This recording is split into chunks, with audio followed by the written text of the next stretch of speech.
Okay, so this last piece that I want to talk to you about in this module, talking all about the obstacles, overcoming the obstacles, is really about how Patanjali offers so much permission to us to find the practice, the technique that works best for us. So in Sutra 139, Patanjali says, the mind can be purified by concentrating on whatever one thing you choose. So like we talked about in the previous video, all of the different practice suggestions that Patanjali gave to us cover a lot of different areas, a lot of different things to focus on. There is no one way. There is no one right way. There are just many ways. And all you can do as a practitioner is try on different ways and see what works best for you. This is why, as yoga teachers, we can all be teaching the same thing, but our voice, our experience, our way of presenting the teachings is going to resonate with some people and it's not going to resonate with others. But those people that it does resonate with will find your teachings very helpful. And so we should trust in the practices and have faith that what works for us may not work for everyone, but will probably work for other people too. And so we should go out into the world and share what we have found has worked, as long as it's coming from a place of personal practice. We've done it, we've tried it, it works. Now we can turn around and teach it to our students. In Sutra 140, Patanjali says, you have the capability to concentrate on anything, from the smallest atom to the infinite universe. That basically encompasses everything there is to focus on. And again, this goes back to the permission that Patanjali is offering right here in the Yoga Sutra, this text that is just foundational to the entire practice of yoga. Patanjali is admitting that this is not the only way. This text is not saying that there's just one way. This is a very undogmatic approach to presenting the practice, process, and progression of yoga. He's admitting that there are many different pathways. And he's admitting that the pathway that works best for you might not be the pathway that works best for the person sitting next to you.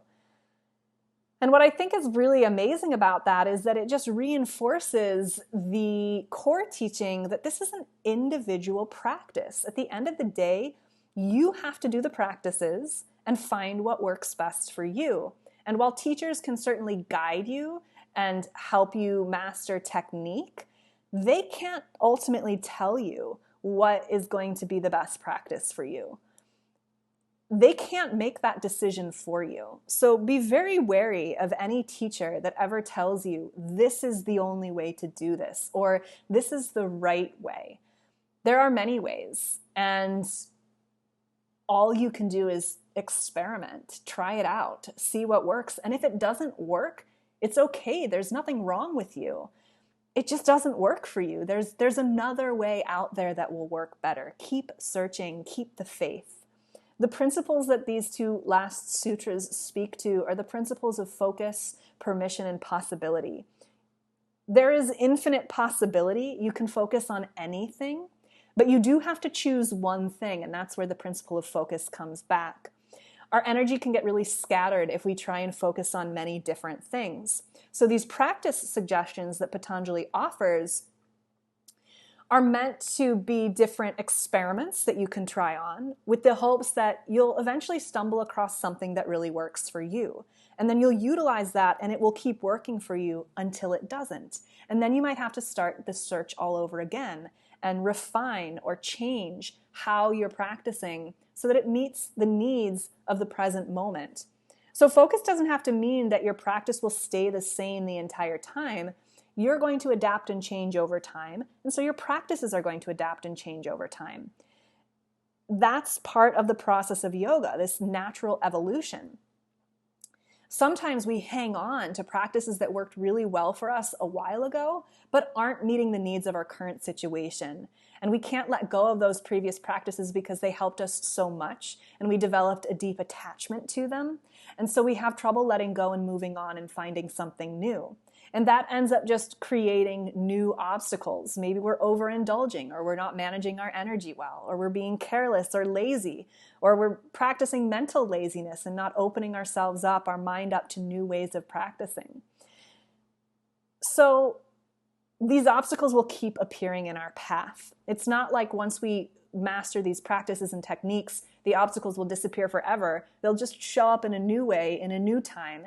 And our challenge as the practitioner is to find the practice that matches what we need in any given moment, and then stick with that practice rather than pulling from all these different practices. You might have to do that initially to find what works best for you, but then when you find what works, stick with it until it's not working anymore, and then let it go and find something else. So there's lots out there for you to practice, but we do have to then focus on one particular practice until it's not working for us anymore, and then we go out into the world of yoga and we find a new technique or practice that works better. So this principle of permission is one of my favorites, because sometimes I feel like it's easy to get wrapped up in the dogma of different yoga schools, traditions, and lineages. And I love that when you go back to the source texts, the Yoga Sutra being one of them, Patanjali's right there telling you, there's no one right way. There is one right way for you, but there's no one right way for everyone. And all you can do is experiment, try something, see if it works. If it works, great, keep doing it. If it doesn't, set it aside and go with something else. And that permission is so freeing. And it really resonates with me. And it's something that I really strive to teach to all of my students and teacher trainees, because I think the freedom that I find from the permission that Patanjali gives us allows me to really grow into my personal practice, grow into my teaching practice, and grow into my confidence as a human being and as a practitioner on this path, because I know that what I'm doing is right for me if it feels right. And I don't need a teacher necessarily to tell me, do this. This is the right thing to do. You must be doing this. Now, the the negative side of that, or the con of that, is that all the responsibility is placed on you. You're the only one that can change your life at the end of the day. And that's a huge responsibility, no doubt. But I know that you have it within you to take on that responsibility, to find the practices that work best for you, to embody these principles of yoga, to put them into practice and integrate them into your life, and to change and transform your life and live the best version of yourself, live into your dharma and your purpose, and go out into the world and share your light. I know that you can do that.